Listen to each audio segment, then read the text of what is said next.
किसी की सैलरी नहीं रोकेंगे, तो मैं पूछना चाहता हूं कि आखिर इन डॉक्टर्स का और एमसीडी कर्मचारियों का गुनाह क्या था, जिनकी सैलरी 4-4 महीने तक आपने रोके रखी।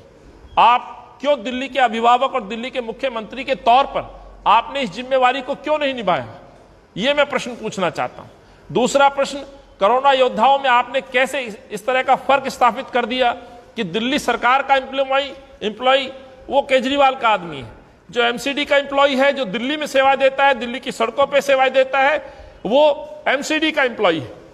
ये सीधे तौर पर ये फर्क बताता है कि केजरीवाल साहब की सोच क्या है, यानी कि जो भाजपा की सोच है इस देश को बांटने की, वही सोच अरविंद केजरीवाल की दिल्ली के कर्मचारियों को और दिल्ली के लोगों को लेकर के है। ये मैं सीधे तौर पर कहना चाहता हूं। ये सफाई का जो कार्य है उसको प्राइवेट हाथों में सौंपने का काम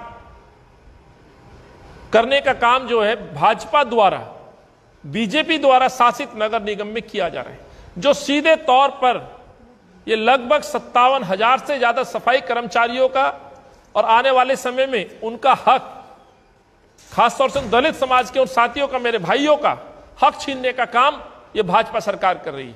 क्योंकि आम आदमी पार्टी और भाजपा पूरी तरह से दलित विरोधी, कॉरपोरेशन विरोधी, मजदूर विरोधी, एमसीडी के एम्प्लॉय विरोधी। आप यदि तीनों एमसीडीओ की हम बात करें तो लगभग इसमें साउथ एमसीडी के अंदर 21,000 से ज्यादा एम्प्लॉय। मैं ये आंकड़े जो पेश कर रहा हूं ये सफाई कर्मचारियों से संबोधित बात कर रहा हूं। दूसरा, नॉर्थ एमसीडी में लगभग 20,000, ईस्ट एमसीडी में लगभग 17,000 सफाई कर्मचारी। ये यदि हम मिला दें तो लगभग 57,000 से ज्यादा सफाई कर्मचारी आज दिल्ली की सेवा में नगर निगम के अंदर उपस्थित हैं। अफसोस इस बात का है कि इन कर्मचारियों का, इन सफाई कर्मचारियों का लगातार शोषण सरकारों के द्वारा किया जा रहा है। इनकी मांगों को लेकर के कांग्रेस पार्टी निरंतर आवाज उठाती रही है। इनके मुद्दे, चाहे संक्रमण काल में इनके अधिकार की बात हो, इनको लेकर के की घोषणाओं से पीछे हटना, जो अरविंद केजरीवाल जी का वादा था कोरोना योद्धा और 1 करोड़ रुपए की मांग, उनसे यदि पीछे हटने का काम किया तो कांग्रेस पार्टी ने भी उन वादों को इन सरकारों के समक्ष रखते हुए उनसे भी सवाल जवाब किए। सवाल यह उठता है कि इन सफाई कर्मचारियों का आखिर दोष क्या है?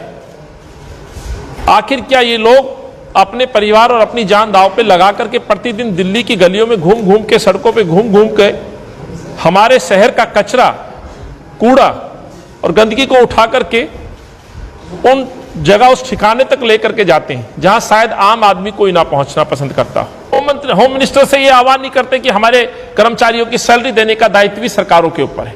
वैसे ही मुख्यमंत्री के लिए कहना चाहता हूं, जो अपने आप को अभिभावक कहते थे, अपने आप को दिल्ली का बेटा कहते थे, उस मुख्यमंत्री के पास मेयरों से मिलने के लिए समय नहीं है। उस मुख्यमंत्री के पास अपने एमसीडी के उन कर्मचारियों के लिए तनख्वाह नहीं है, जिससे कि इस दिल्ली की जिन्होंने सेवा की, अपनी जान जोखिम में डाली। मैं OI न्यूज एजेंसी के YouTube चैनल को सब्सक्राइब करके घंटी का बटन जरूर दबाना। खबरें कैसी लगी, अच्छी या फिर खराब, कमेंट्स जरूर करना। आपके कमेंट्स का इंतजार करेंगे। धन्यवाद।